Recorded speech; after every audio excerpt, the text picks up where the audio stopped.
Assalamualaikum warahmatullahi wabarakatuh. Kembali lagi di channel Prayoga Muhammad. Gimana kabar kalian semua? Semoga baik-baik saja ya, dan dilancarkan segala rizkinya. Dari kasus Tom Lembong yang akhirnya menyeret beliau masuk ke dalam penjara, mudah-mudahan ini awal di mana pemerintahan Pak Prabowo benar-benar menghabisi para koruptor. Jadi nantinya akan ada pemeriksaan lagi untuk para mantan menteri ataupun menteri yang pernah impor gula juga gitu ya. Karena rasa-rasanya kalau cuma Bung Tom Lembong saja gimana gitu. Lebih baik semua diperiksa biar adil. Dan tentunya rakyat akan semakin percaya dengan pemerintahan Pak Prabowo. Kita akan dukung. Yang baik yang dilakukan oleh Pak Prabowo pasti akan rakyat dukung. Nah teman-teman semua, mengenai kasus Pak Tom Lembong ini juga akhirnya Pak Anies Baswedan bersuara ya. Beliau menuliskan di akun X-nya mengenai apa yang telah terjadi kepada sahabatnya. Karena Pak Anies Baswedan dengan Pak Tom Lembong ini sudah kenal cukup lama ya teman-teman semua. Nanti kita akan bacakan ya tweet dari Pak Anies Baswedan. Tapi sebelumnya kita lihat dulu video ini. Detik-detik salah fokus dengan pertanyaan wartawan.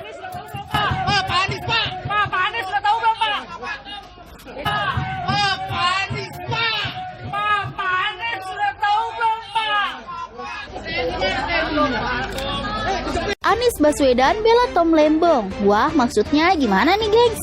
Mantan Gubernur Jakarta Anies Baswedan angkat suara terkait dugaan korupsi yang menimpa mantan Menteri Perdagangan Thomas Trikasih Lembong. Anies mengaku dirinya telah mengenal Tom Lembong selama 2 dekade lebih dan ia percaya bahwa sahabat karibnya itu merupakan pribadi yang berintegritas tinggi.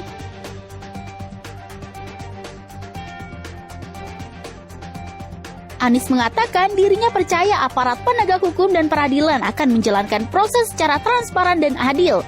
Sebelumnya diberitakan mantan Menteri Perdagangan Thomas Trikasih Lembong yang dikenal sebagai Tom Lembong resmi ditetapkan tersangka dan langsung ditahan oleh Kejaksaan Agung terkait korupsi impor gula. Penahanan dilakukan di Rutan Salemba Cabang Kejaksaan Negeri Jakarta Selatan. Gimana menurut kalian, gengs? Dari sini juga kita tahu ya bahwasanya sebenarnya itu gampang banget untuk nangkepin para koruptor. Buktinya Bung Tom Lembong aja cepet banget tuh kan langsung dijadikan tersangka. Jadi ini membuka wawasan kita juga sebagai rakyat gitu ya, bahwasanya memang mudah sekali untuk menangkap para koruptor.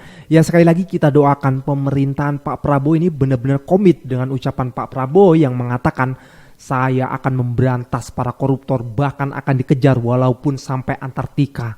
Luar biasa. Kita dukung guys.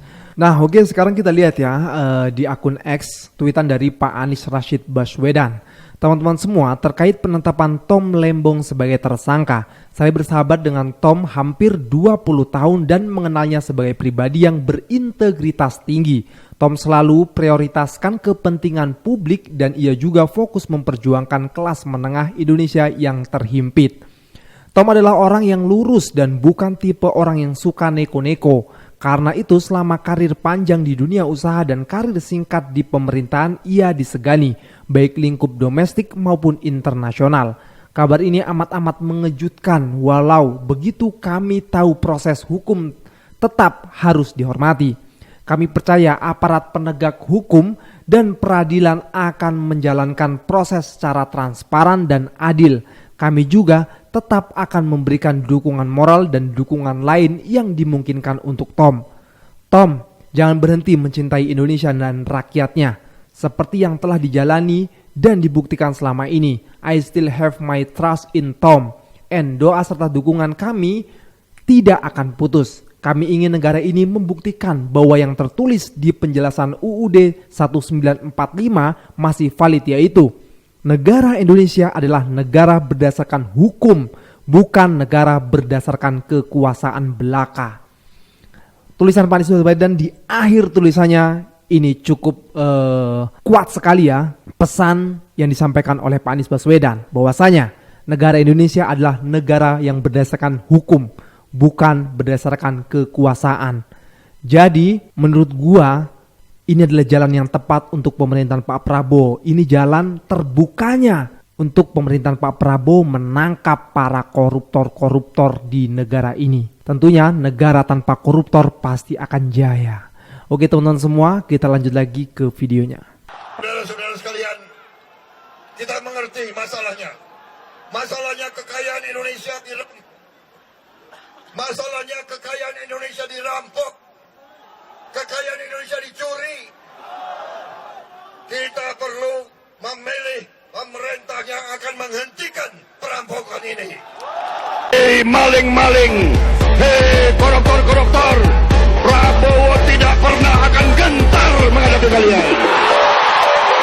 Saya sudah katakan, kita harus berani menghadapi dan memberantas korupsi dengan perbaikan sistem, dengan penegakan hukum yang tegas, dengan digitalisasi. Insya Allah kita akan kurangi korupsi secara signifikan.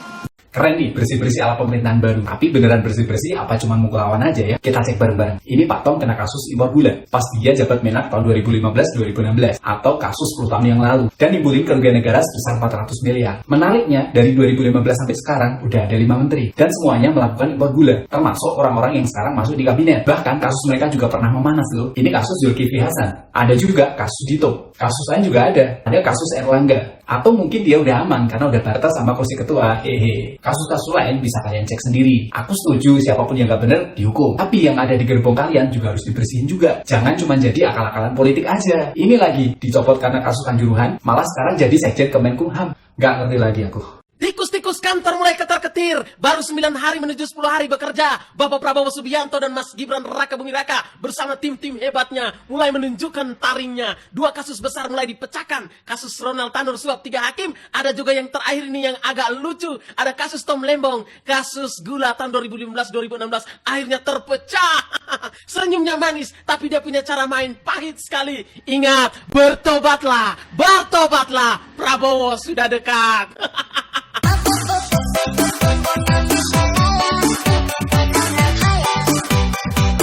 Pak Prabowo, saran saya, bentuk juga tim-tim investigasi, turun ke desa-desa atau ke kabupaten-kabupaten, kecamatan, provinsi-provinsi. Karena saya yakin banyak sekali tikus-tikus kantor yang bermain api di akar rumput.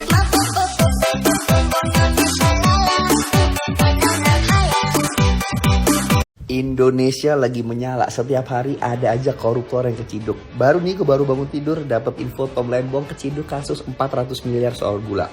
Buka beranda lagi kasus PON 2021 keciduk korupsi sebesar 978 juta. Satu hari satu koruptor keciduk. Ini gue baru ngerasain jadi masyarakat Indonesia yang pemerintahnya tuh ngerasa kayak ini negara udah bener nih, negara udah lagi beberes nih, tinggal SDM-nya bener tau gak deh. Menurut gue ini adalah era baru dimana kita masyarakat Indonesia tuh senang ngelihat para koruptor sekarang lagi panik. Aduh ini ketangkep, gue bakal ketangkep gak ya, kayak mampus lu kemarin buat masyarakat Indonesia panik susah, sekarang kita ngerasain lu para koruptor panik di tengah tidur lu itu. Kalian pasti sebelumnya gak ngikutin berita politik, tapi lu ngerasakan negara ini kayak anjir berita politik ini wajib diikutin karena ini kayak 1000 tahun sekali anjrit. Kalau gue lagi nungguin kasus mafia minyak yang dibongkar sama polisi dan polisinya dipecat di NTT, gue lagi nungguin tuh kasus kalau kebuka keren. Kalau lo nemu info korupsi terbaru ketangkap kabar. Kalian pikir gue gak bakal speak up soal Tom Lembong? Oh sorry, jangankan Tom Lembong.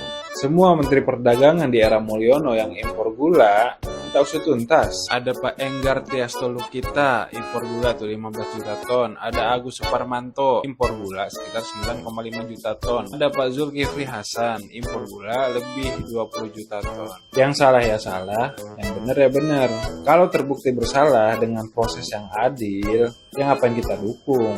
Gak ada tuh istilah pasukan berani mati Tom Lembong atau pasukan bawah tanah Tom Lembong tuh gak ada tuh kayak begitu. Nah jadi kalian kalau serius menyuarakan ini semuanya dong disuarain. Jangan mentang-mentang Tom Lembong oposisi jadi dikerjain kayak gini ya kan. Padahal juga gak jelas tuh kasusnya, coba kalian baca. Tapi gue seneng sih, sekarang Buzzer ngomongnya udah korupsi, udah impor. Akhirnya Buzzer juga meningkat tuh kecerdasannya. Sia-sia gue ngajarin kalian selama ini ya. Ya, mungkin inilah ya efek baiknya untuk negara kita. Jadi sekarang udah banyak nih yang sudah mulai melek membicarakan soal koruptor, korupsi ya kan.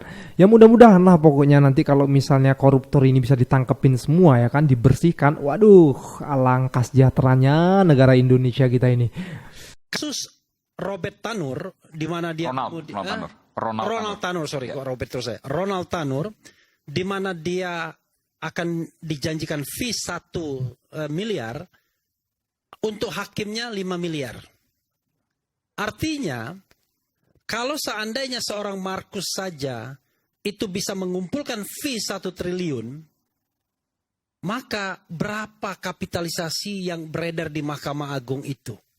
Kalau misalnya standarnya 1,5 tadi, maka setidaknya 6 triliun beredar di Mahkamah Agung dalam masa kepengurusan atau masa pemerintahannya Zarob Rikar, ya kan?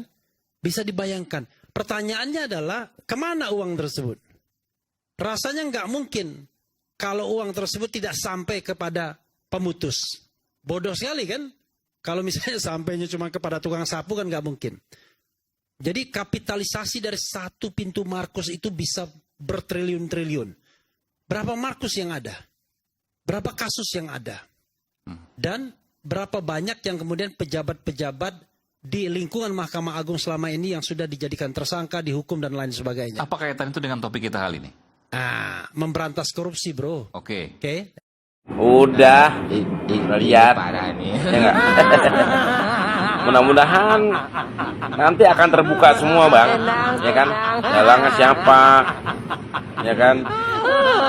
Kan atasannya Pak Tom ada lagi. Ini parah nih. Dan itu pun di kasus itu di tahun 2015, kasus lama.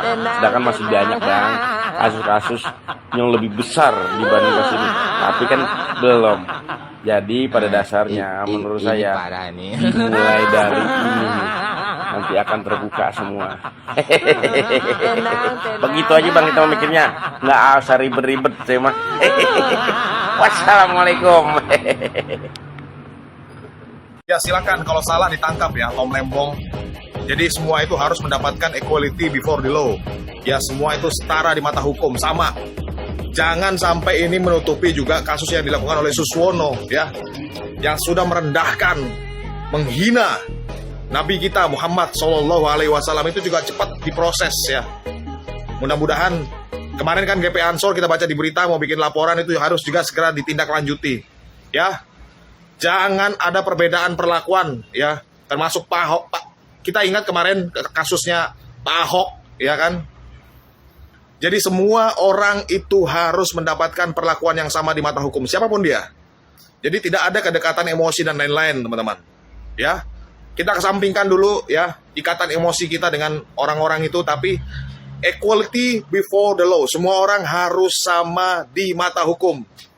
Ya, ini negara hukum, bos. Ya, jelas ya, bukan negara perasaan.